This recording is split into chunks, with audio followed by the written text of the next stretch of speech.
Hi అండి, అందరికీ నమస్కారం. Welcome to my YouTube channel. ఈ వీడియోలో వచ్చేసి ఏపీ పెన్షనర్లకి ముఖ్య గమనిక అండి. సో జనవరి 31, 2010 తర్వాత రిటైర్ అయిన వారి కోసం అండి ఈ వీడియో. సో వారికి సంబంధించి ఒక మార్పు అయితే ఉంది. సో కొన్ని మార్పులు అయితే ఉన్నాయి. సో దాని గురించి అయితే ఈ వీడియో చేయడం జరిగింది. వీడియో అయితే చివరి దాకా చూడడం వల్ల ఇన్ఫర్మేషన్ పూర్తిగా అర్థమవుతుంది. దయచేసి వీడియో అయితే చివరి వరకు చూడడానికి ప్రయత్నం చేయండి. అలాగే వీడియో నచ్చినట్లయితే ఒక లైక్ చేయండి. ఇంకా సబ్స్క్రైబ్ అవ్వనట్లయితే మన ఛానల్ని వెంటనే సబ్స్క్రైబ్ చేసుకొని నేను చేసే లేటెస్ట్ అప్డేట్ న్యూస్ ఎప్పటికప్పుడు అయితే మీ వరకు రీచ్ అవుతాయండి. ఏపీ ఉద్యోగం మరియు పెన్షన్లకు సంబంధించిన ప్రతి ఒక్క తాజా అప్డేట్ న్యూస్ని అయితే మన ఛానల్ ద్వారా నేను పబ్లిష్ చేస్తూనే ఉంటాను. సో ఆ మార్పు ఏంటి,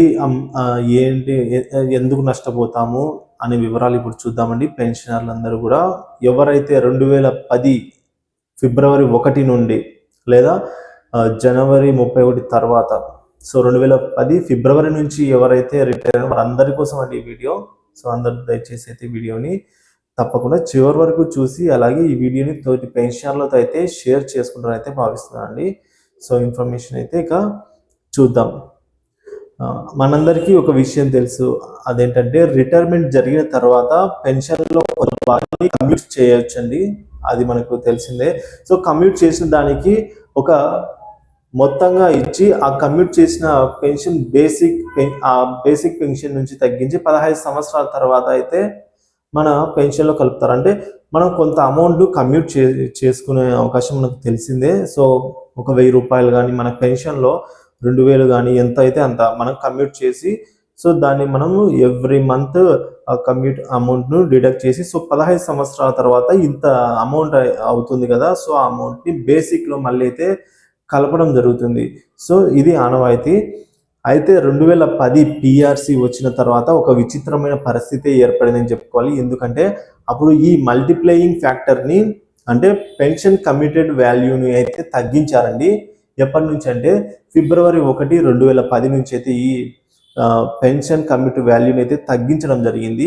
సో ఉదాహరణకు 2010 జనవరి 31 లోపల రిటైర్ అయిన వారికి ₹1 కమిట్ చేస్తే, అంటే మనం ₹1 చూసుకున్నట్లయితే వారికి కమిట్మెంట్ ఎంత వస్తుందంటే, సో 10 × 46 10.46 × 12 ఆ ఫార్ములా ఆధారంగా, అంటే ₹1 కమిటేషన్కి ₹125 అయితే వచ్చేది.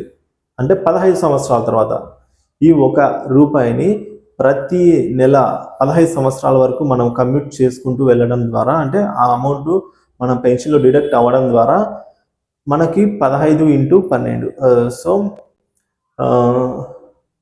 ఆ విధంగా చూసుకున్నట్లయితే మనకు ₹125 అయితే వచ్చేదండి. సో 15 సంవత్సరాల తర్వాత కమ్యూటెడ్ వాల్యూ అయితే ₹1కి 125 అయితే ఉండేది. సో ఈ జనవరి తర్వాత ఏదైతే ఉందో ఫిబ్రవరిలో ఏం జరిగిందండి, కమ్యూటెడ్ వాల్యూని అయితే తగ్గించడం జరిగిందండి. సో అంటే మనకు ₹100 ఇచ్చేవారు. సో ₹125 నుంచి మనకు ₹100 అయితే వచ్చేది. సో ₹25 ఇక్కడ డిడక్ట్ అయింది. సో ఇక్కడ అందరూ గమనించాల్సిన విషయం ఏంటంటే, జనవరి 31, 2010 వరకు రిటైర్ అయిన వారికి కమ్యూటెడ్ వాల్యూ వచ్చేసి ₹125గా ఉండేది. అలాగే దాన్ని 15 సంవత్సరాల్లో రాబట్టేది. ఇప్పుడు ఏదైతే జనవరి 31, 2010 తర్వాత, అంటే ఫిబ్రవరి 1, 2010 నుంచి అక్కడ లేదా ఆ తర్వాత కానీ రిటైర్ అయిన వారికి కమ్యూట్ వాల్యూ వచ్చేసి ₹100గా అయితే నిర్ణయించబడిందండి.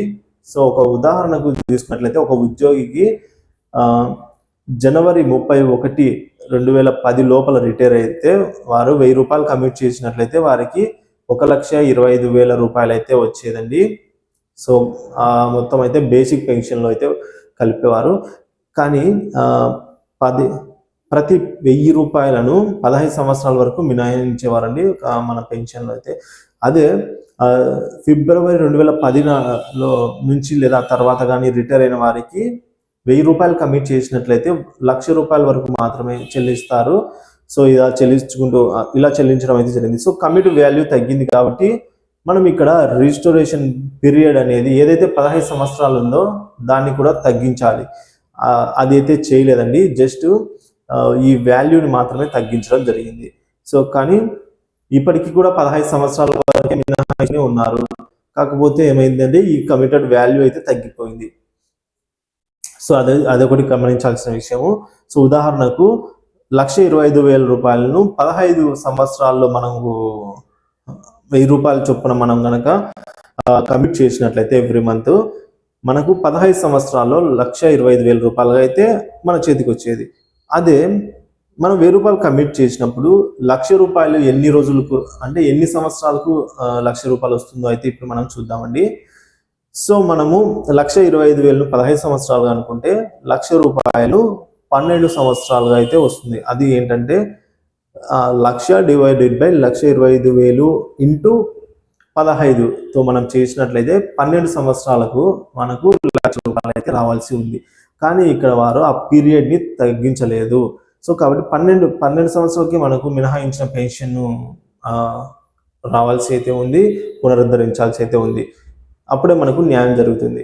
లేకుంటే ఈ 3 సంవత్సరాలు ఏదైతే 13, 14, 15 సంవత్సరాలు ఉన్నాయో అవన్నీ నష్టమే అండి. సో 25,000 రూపాయల వరకు అక్కడ నష్టం అయితే జరిగింది. కాబట్టి ఈ విషయాన్ని చాలామంది చెప్పేది ఏంటంటే బ్యాంకు ఇంట్రెస్ట్ తగ్గించింది, జీవన ప్రమాణం పెరిగింది, ఈ రకమైన విషయాలు చెప్తూ ఉన్నారు. కానీ బ్యాంకు ఇంట్రెస్ట్ తగ్గించడం కాదండి. సో ఇక్కడ నిజానికి జరిగింది ఏంటంటే కమిటెడ్ వాల్యూను తగ్గించడం. సో కమిటెడ్ వాల్యూని తగ్గించడం జరిగింది.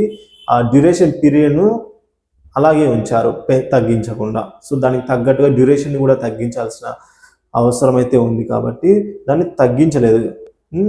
సో కమిటెడ్ వాల్యూను 125 నుంచి 100కు కుదించబడింది. కాబట్టి 125 రూపాయలను 15 సంవత్సరాలు రాబడితే 100 రూపాయలకు ఎంతకాలం రాబట్టాలని అనే ఒక లాజిక్ అండి ఇది. సో ఈ లాజిక్ ప్రకారం చూస్తే 12 సంవత్సరాలకైతే రూపాయికి సంబంధించి. సో ఈ విషయాన్ని ఎలుగెత్తి చాటి మన విశ్రాంత ఉద్యోగులు అంటే ఎవరైతే రిటైర్డ్ ఎంప్లాయీస్ ఉంటారో సో వాళ్ళందరూ ప్రభుత్వం దృష్టికి తీసుకెళ్లి 12 సంవత్సరాల్లో దాన్ని అయితే కుదించవలసిందిగా అయితే ప్రాతినిధ్యం చేయాలని మనవి చేస్తున్నా అని అందరూ 3 సంవత్సరాలు అదనంగా చెల్లించవలసిన పరిస్థితి అయితే ఇప్పుడు ఏర్పడింది.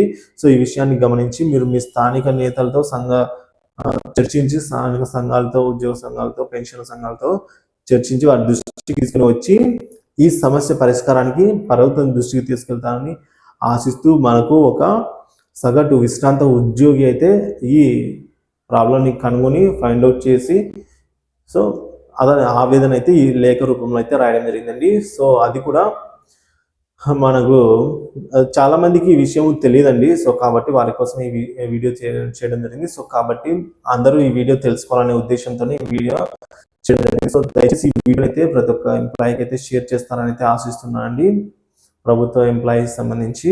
సో మీరైతే మీ యొక్క దగ్గరలో ఉన్న ఉద్యోగ సంఘాలతో కానీ ఉద్యోగ సంఘ నాయకులతో కానీ మాట్లాడి ఈ కమిటెడ్ వాల్యూ ఇప్పుడు ఎంత ఉంది, సో ముందు ఎంత ఉండేది, సో ముందు డ్యూరేషన్ ఎంత, ఇప్పుడు డ్యూరేషన్ ఎంత, సో అక్కడ మనమైతే చెక్ చేసుకుని వారి దృష్టికి తీసుకెళ్ళినట్లయితే ఏదైనా పరిష్కార మార్గానికి ఇక్కడ 25,000 రూపాయలు అయితే 1000 రూపాయలకు సంబంధించిన విషయానికి వచ్చినట్లయితే లేదా ప్రతి రూపాయికి 25 రూపాయలను అయితే కోల్పోవాల్సిన సందర్భం అయితే ఏర్పడిందని మనం చేసే కమిటెడ్ వాల్యూలో ప్రతి రూపాయికి 25 రూపాయలు అయితే కోల్పోవడం జరుగుతుంది.